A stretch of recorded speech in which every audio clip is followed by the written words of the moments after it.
Salut! Le deuxième des 3 colis pour vous. Sur l'autre, maintenant, je sais même plus, je viens de faire la vidéo. Vous, évidemment, vous l'avez pas bout à bout. Je crois que j'ai dit que l'autre venait de Belgique. Non, l'autre venait pas de Belgique, c'était Croustibat. C'est celui-ci qui vient de Belgique, qui nous vient de Boost. Boost, qui d'ailleurs aussi, hein, un scorpion. Mais c'est pas celui-là dont il se sépare. Il avait un scorpion. Ou il a encore, je sais plus s'il l'a vendu ou pas. Puisque ça fait quand même maintenant facilement, il me semble, 1 an ou 2. Hein. Corrige-moi si je me trompe. Bon, tu avais préparé un Scorpion 8S, je crois. Je sais plus si c'est un 6 ou un 8, en tout cas, ça a tenu. Pas de souci. Et là-dedans, nous avons une autre machine qui a été préparée pour Toff, qui sort aussi de cet atelier.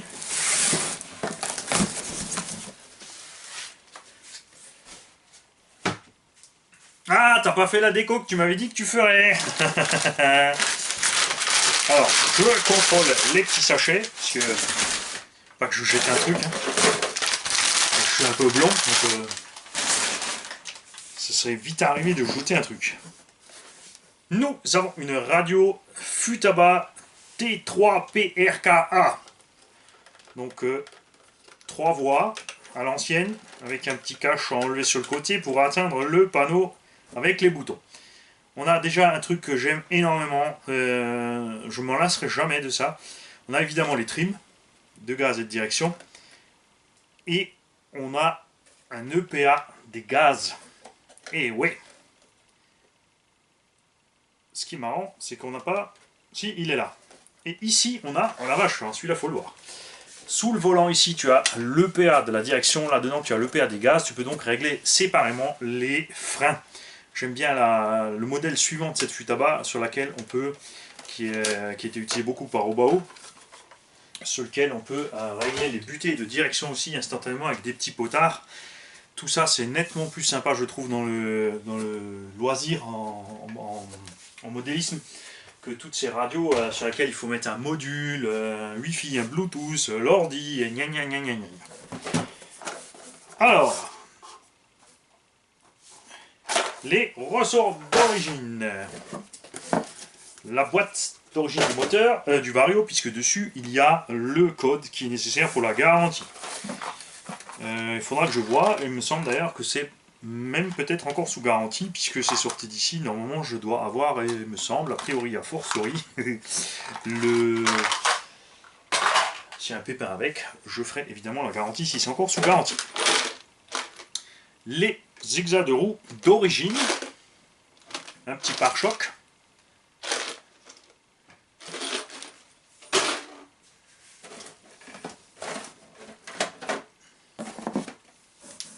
des amortisseurs en plus,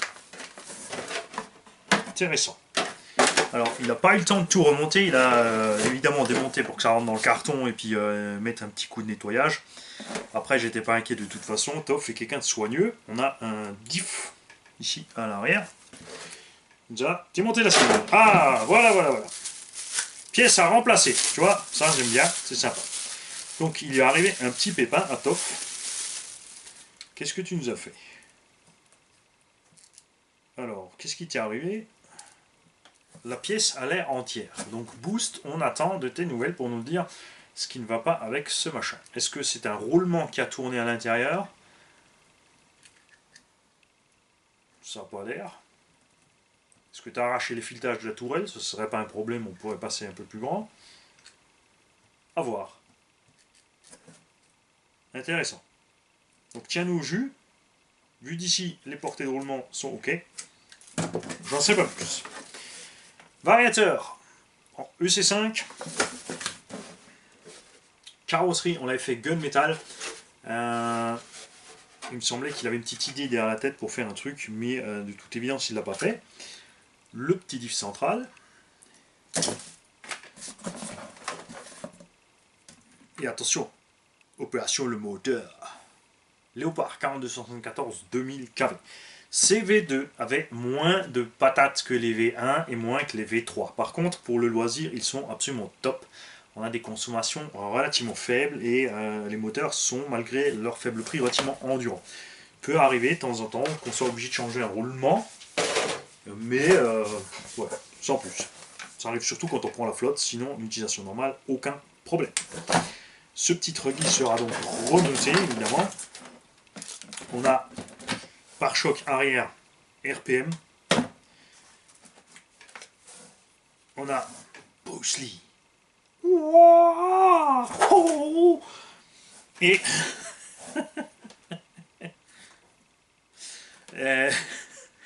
la boîte de réception avec son cerveau, donc 21 kg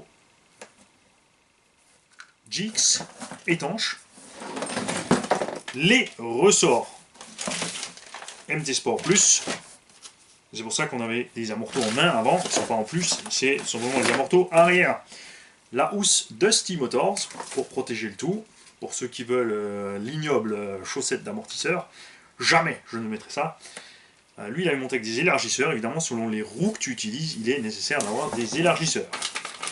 Ce que tu n'as pas, donc, ce sont des roues, mais ça, je pense qu'on pourra organiser de toute façon. C'est pas un gros problème. Carte de programmation, charbon centraux, etc. On a tout. Et celui-là, par contre, je vais me le garder. Yeah, métal. C'est rigolo parce que derrière, on dirait un lapin crétin. Bouge pas.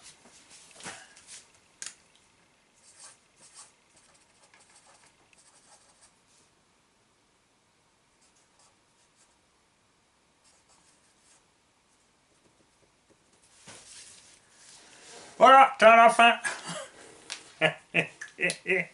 Il dirait, Ivani, trop de café. Il nous a laissé avec une Lipo VS Line 6S 4800 donc. Ah, je taquine Papa Martel pour qu'il nous fasse des batteries pour le loisir. Évidemment, lui, il est dans le monde de la compète, donc il s'amuse pas trop à faire des variantes de ce genre de choses. C'est du 4800 parce que c'est sur la base des 4S 4800 Lite. Ils ont fait une 6S à cause du gabarit. Là, on a le gabarit d'une 4S et le poids aussi d'une 4S standard. Même si c'est une 6S, enfin peut-être un peu plus lourd. Et je le taquine un peu pour qu'il nous fasse des 6, 7, bon 8000, ça risque d'être un peu. Ok, ça sera gros. Après, ça sera gros, ouais, on a la place pour les mettre, c'est pas un problème. S'il te plaît, Papa Martel, fais-nous des lits pour 8000 en 6S. Ah oui, effectivement. Alors ça, j'ai pas encore vu. Comment as-tu réussi à faire ça, mon cher Boost? Ah oui, effectivement, on a le diff central qui a pris une claque. Et a priori, est-ce que c'est lui qui a bloqué, qui a causé la destruction du reste, ou l'inverse? On ne sait pas encore, on verra au démontage. Pignon d'attaque arrière, pulvérisé, défoncé, atomisé. C'est pas pour rien qu'il s'appelle Boost. Lui, il veut un truc avec du punch. Alors, cet engin sera évidemment nettoyé et restauré. La cellule arrière, si elle a rien par contre, après le nettoyage, ça devrait suffire. Je verrai ça quand j'aurai ouvert, ce qui se passe là-dedans, si la portée du roulement intérieur a eu un souci, si c'est ça qui a lâché. Donc au pire, on mettra une cellule neuve, on mettra donc des roulements neufs, et tout ce qu'il faut pour que ce véhicule soit en état de repartir sur ses 4 fers. Et moi, j'avais un amorto en main. Là, ils sont là, c'est bon, j'ai les deux. Tout va bien. Voilà, une machine donc qui sera prête à l'utilisation RTR avec la lipo et tout. Sauf les roues. Ça, on va regarder ce qu'on peut trouver. Hein, je ne peux que conseiller les sismiques ou les AK pour ce genre d'engin. Alors, ces 3 machines que je vous ai montrées, et même les 4 avec l'autre Scorpion, tout ça, ça sera pour 2019. Hein.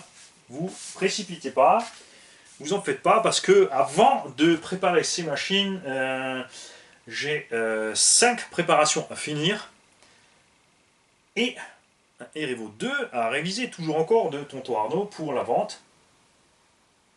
Et vous verrez aussi un petit quelque chose du Nero. J'ai aussi toujours mon projet 2019 qui est derrière la caméra. Et si vous n'avez pas eu de vidéo pendant quelques jours, c'est tout simplement parce que j'ai dû faire un gros coup de rangement dans l'atelier. Parce que là, ces derniers temps, on a enchaîné, et du coup, quand on fait ça, eh ben, on range moins. Ça devient le boxon. On se souvient plus de ce qu'on a dans les coins. On commande en double, en triple. Ça devient du grand n'importe quoi. Là, ils vont me dire, ah, de toute façon, tu fais toujours n'importe quoi. Oui, on change pas une équipe qui gagne, les mecs. Hein. Parce que si en faisant n'importe quoi, je fais des machines qui roulent, hein, je suis pas timoré. Hop. Là, dedans. Ça, tu vas le voir après. Maintenant, je coupe la caméra. Ah, t'y croyais, hein? Je t'ai mis l'eau à la bouche, tu baves. Troisième carton. À demain.